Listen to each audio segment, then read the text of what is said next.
ஓம் நமோ நாராயணா! வணக்கம் நண்பர்களே! இன்று நம்ம பார்க்க போற கோயில் பார்த்தீங்கன்னா, திருக்குறுங்குடியில இருக்க அழகிய நம்பிராயர் தான் பார்க்க போறோம். 79வது திவ்ய தேசமாக விளங்குகிறது.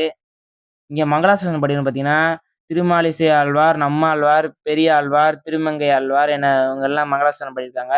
திருவிழா பார்த்தீங்கன்னா, சித்திரை வசந்த உற்சவம், வைகாசி ஜஷ்டபிஷேகம், ஆவணி பவித்ர உற்சவம், புரட்டாசி நவராத்திரி விழா, ஐப்பசி ஊஞ்சல் உற்சவம், தை தெப்ப உற்சவம், பங்குனி பிரம்மோற்சவம் என அனைத்துமே சிறப்பா நடக்கும். தல சிறப்பு பார்த்தீங்கன்னா, பெருமாளின் மங்களஸ்தானம் பெற்ற 108 திவ்ய தேசங்கள்ல இது 79வது தேசமா உள்ளது.